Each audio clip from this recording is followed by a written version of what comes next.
So lovely to chat to you, Roxana, and to have you here with me this morning. We're introducing this festival of Polish music called Joy and Devotion, which is happening in 2 weeks' time. And my group, Echo and Tenebrae and the Gesualdo Six, are all performing at that festival. Now, Roxana, I think of you almost as the poster girl for this festival because you're British, but you have this amazing Polish heritage as well. Maybe you could tell us a bit about your heritage. Yeah, so my father was Polish, born in Warsaw, and also a composer.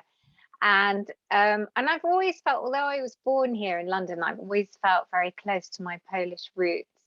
And even closer as the years went on, and I became interested in Catholicism and became a Catholic in my early 20s. And then sadly, my father died. But more recently, I felt more of him. I don't know whether it's because we're coming up to the 30th anniversary of his death on the 27th of October, but he's been very present in my dreams. And I think he would have also been very delighted that 4 years ago I got Polish citizenship. So I now have dual nationality. So I am very much 50-50. In that case, I'm sorry for saying you are 100% British, but yeah, 50-50, I like it. So yeah, Echo are performing two pieces by you as part of the festival. I think we're performing on Friday the 5th of November at St Martin in the Fields, and we're performing your O Hearken and your Love Endureth.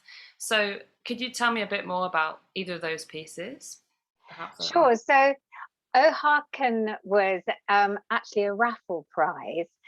For 5 years, my son was at Westminster Abbey Choir School as a chorister. And every year they have a summer fete. And I used to offer as one of the fete prizes to write a fanfare on the winner's family's names for whatever instruments they like. But the woman who won it that particular year didn't have any close family.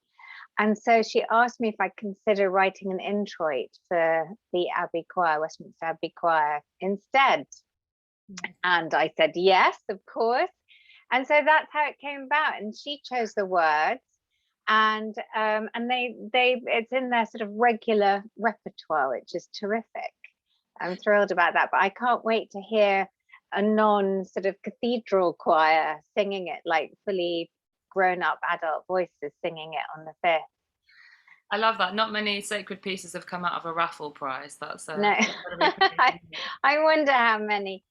And then Love Endureth. The other half of me, my mum's family are Ashkenazi Jewish.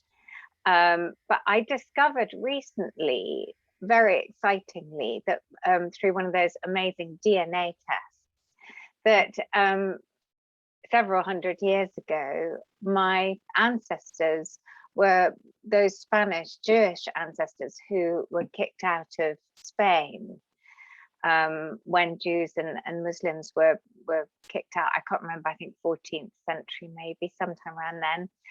And I've always been drawn to Spanish Sephardic Jewish chant, and now I know why. And when I was commissioned to write this piece by an American foundation called Solideo Gloria, they wanted a setting, in their words, of an old Hebrew psalm. So I found this psalm, and I immediately felt I had to have some Hebrew in there as well as English. But also it had the most fantastic Sephardic chant attached to it. So that's how this particular piece was constructed.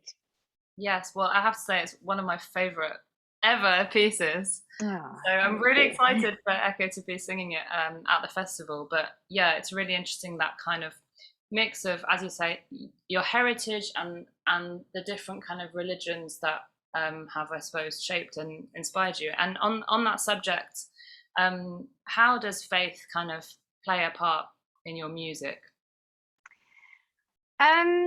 It's interesting because I didn't actually become religious or practicing a religion until my early 20s. But all through my teens, when I was at school, I loved singing all those masses and all those sort of religious greats and the Requiem. My favorite all-time piece is For a Requiem, and I sung in that and played the harp in it at school.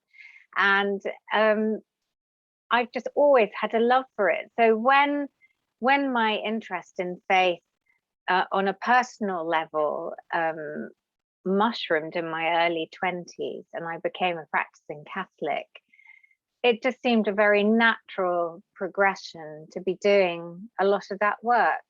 And it's actually only since Westminster Mass, which is just over 20 years ago, that really probably about 60%, maybe 65, 70% of the commissions I get now are for liturgical use. I'm very excited because I'm going to be writing my first ever piece for a Jewish service for Yom Kippur next year for a synagogue. So that's hugely exciting for me. Yes, awesome. Well, I hope to hear some of that Sephardic chant in there as well. Maybe. Maybe it was up to you. All right, awesome. Well, thank you so much for kind of chatting today. And yeah, anyone who's interested can come along to this festival in a couple of weeks' time. Yeah, see you there. Awesome.